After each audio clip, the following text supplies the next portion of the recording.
15 দিন সময় নিচ্ছে যে জুলাই আগস্ট এভাবে, কিন্তু আমরা তালবাহানা দেখতে চাই না। আমরা চাই আগামী 7 কর্মদিবসের মধ্যে আমরা জুলাইয়ের ঘোষণাপত্র পাবো। 2 নম্বরে আমরা দেখছি যে আমাদের আহত যোদ্ধারা এখন পর্যন্ত হসপিটালে কাতরাচ্ছে, তারা সুচিকিৎসা পাচ্ছে না। আবার এটাও দেখছি কিছু কিছু স্বার্থান্বেষী ব্যক্তিরা তারা বিভিন্ন জায়গায় নিজেরা দখলে নিয়ে রয়েছে, তারা নিজেদের বাড়ি মনে করতেছে। আমরা এটারও একটা বিহিত চাই, এটারও একটা সমাধান চাই। একই সাথে যে সকল আহত যোদ্ধারা সুচিকিৎসা পাচ্ছে না, সুচিকিৎসার অভাবে হসপিটালে কাতরাচ্ছে, তাদেরকে অতি দ্রুত সুচিকিৎসা প্রদান করতে হবে। প্রয়োজনে তাদেরকে বাইরে পাঠাতে হবে, যে কোনো মূল্যে যে কোনো উপায়ে তাদেরকে সুস্থ করতে হবে। 3 নম্বরে গণহত্যার সাথে যারা জড়িত রয়েছে তাদের দৃশ্যমান বিচার করতে হবে। আমরা দেখছি যে দৃশ্যমান বিচার মানে বিচারকে মূলা ঝুলিয়ে রাখা হয়েছে। আমাদেরকে দেখানো হচ্ছে যে হ্যাঁ আমরা বিচার করব, কিন্তু 10 মাস পার হওয়ার পরেও কোনো খুনির, কোনো আওয়ামী লীগের দোষরের বিচার হয়নি। আমরা দৃশ্যমান বিচার চাই।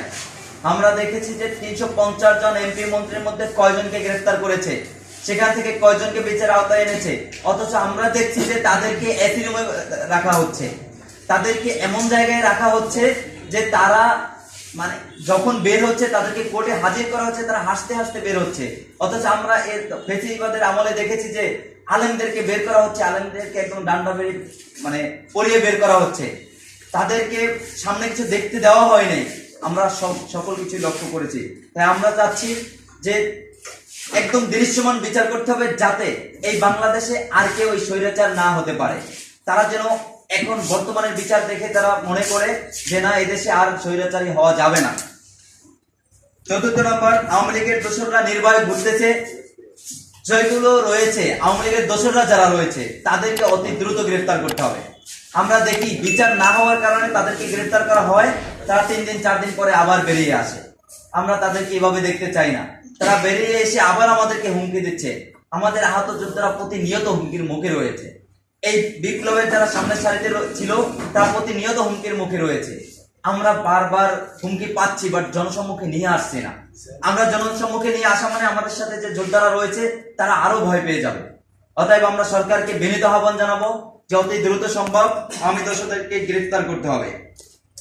5 নম্বর, বড় দুঃখের সাথে বলতে হচ্ছে যে প্রধান উপদেষ্টা তিনি শহীদ পরিবারের মতামত না নিয়ে, আহত যোদ্ধাদের মতামত না নিয়ে, এদেশের মুক্তিকামী জনতার মতামত না নিয়ে তিনি তার মন গড়া কথা বলছেন।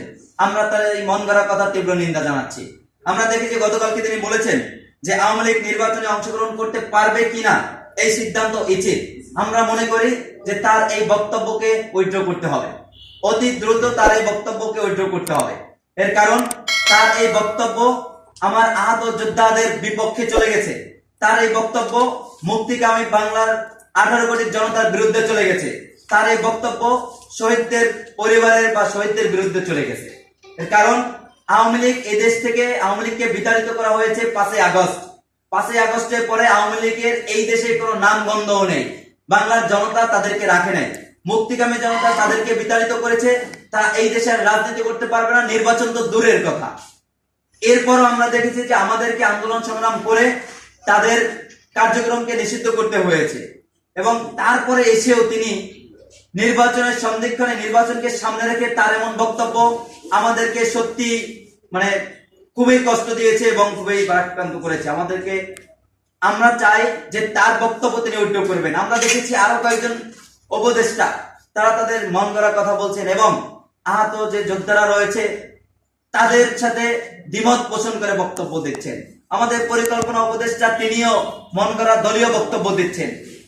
এই রক্তের উপর দাঁড়িয়ে কোন উপদেষ্টা যদি তার মন গড়া বক্তব্য দিতে চায়, আমরা তাদেরকে হুঁশিয়ার করে দিতে চাই, তাদেরকে স্মরণ করিয়ে দিতে চাই যে জুলাই আমাদের সামনে রয়েছে, জুলাই আগস্ট আমাদের সামনে রয়েছে। যে জুলাই আগস্টে এদেশ থেকে স্বৈরাচার পালিয়েছে, যদি কেউ আবার সেই স্বৈরাচারী মনোভাবনা নিয়ে আবার সামনে আগাতে চায়, মনোভাব নিয়ে সামনে আগাতে চায়, আমরা তাদেরকেও প্রতিহত করার জন্য জুলাই আগস্টে প্রস্তুত রয়েছি।